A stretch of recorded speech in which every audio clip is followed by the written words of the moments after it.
Ito ngayon magmumukbang tayo ng pinakbet, ng Ilocanong pinakbet at sinugba.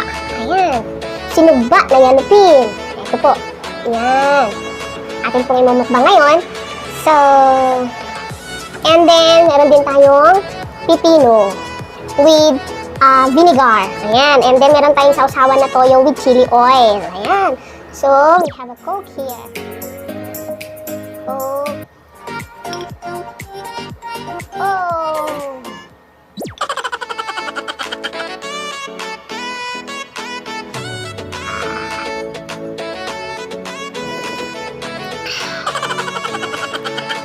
Wow. Good. So, let's eat now.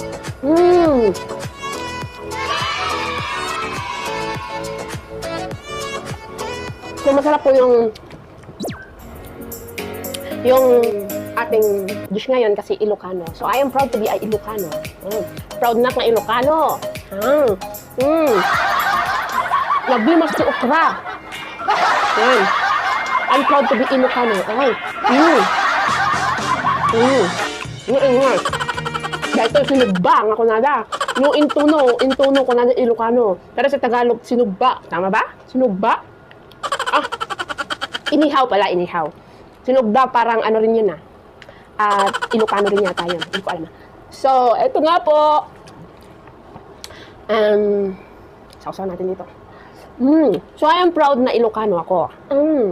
Masarap po ang mga luto ng mga Ilocano.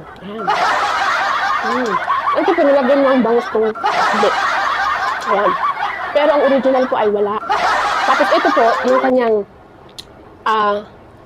itong di ko natin Ilocano nga utong. Ayan, utong. Ngem, hanggang is dapat din pipila ko ng utong. Dapat DJ. Ako na da. Sarap. So, I am proud Ilocanian ka. I am proud na Ilocano ako kasi masasarap ti luto ti Ilocano. Yan, masarap ti amin nga po tahit ti Ilocano. Kunada. So, naimas nga kunada.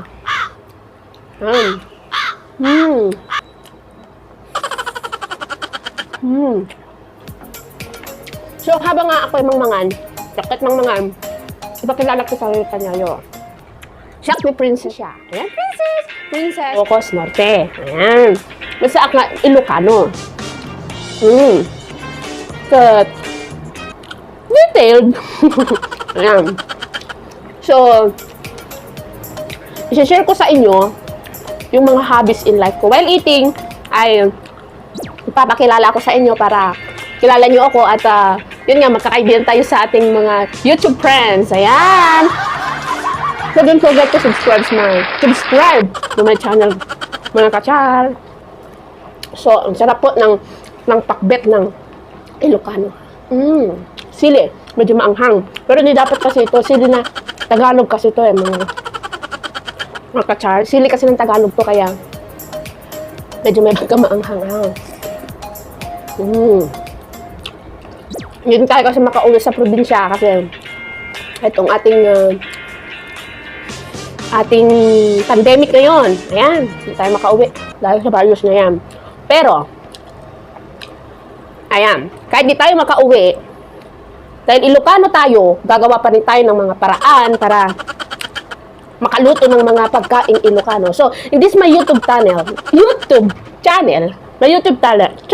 hello, ay papakita ko sa inyo kung ano yung mga dishes ng Ilocano. Yan, siguradong maglalaway kayo sa mga Ilocano foods. Yan, kasi ako mahilig din ako magluto. But, every time na magmumukbang ako, mga kachar, ay puro mga Ilocano dishes. Ayan! Kung saan ang ginagawa ng mga Ilocano, mga kachar, no? Hindi nila nilalagyan ng kahit anong sahog ng pakbet nila. Mas ang ganda kasi yung puro. Ayan. Nasanay kasi ako nun na nasanay na nagsidan iti dagijay kunadang Diyo din tayo mga kasar ay lagi timulmulami tinulong ko kinilulang ko ayan lagi timulmulami okra lahat ng klase ng pakbet. Yan. Kasi mga kachar, paborito ko ang gulay. Yan, mga kachar. Favorite ko po ang gulay. So, alam niyo, Okay lang naman karne-karne pero mas healthy po yung gulay. Ayan. Basta lang, pag galing kasi sa mga kailangan natin hugasang maigi. Ang technique po dyan ay ibabad natin sa asin. Ayan. Babad po natin yan sa asin and then, yun po, mawawala po yung kanyang kung anumang bagay na finertilize nila o anumang bagay na hinalo nila sa pakbet na o sa mga gulay na ito, di ba? So, mas safety po yun. So, yun po. And then, ito sunog ba? Dapat po ito talaga tilapia. Sarap po kasi yung tilapia na pero masarap din po ito. Yeah. Hindi sunog ba? Lalo pagka nasa tabi ka ng ilog. Wow! Amazing guys. Amazing mga katsar pag nasa tabi ka ng ilog. Siguradong mapapakain ka. Di ba? Relate yan yung mga taga-Ilocos. Relate na dagita. Kasi, kasta kami nga Ilocano! Ay, apo! So, nagdimas timangan. Nagdimas timangan.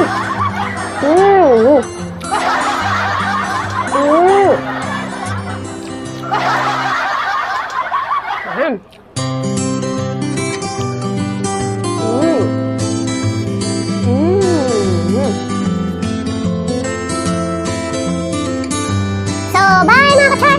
Bye to all of you. Thank you for watching. And I hope to see you soon. And see you on my next video. Don't forget to subscribe mga kachar. And para ma-update kayo lagi sa aking mga videos, upcoming videos. So, kaya mga kachar, thank you for watching!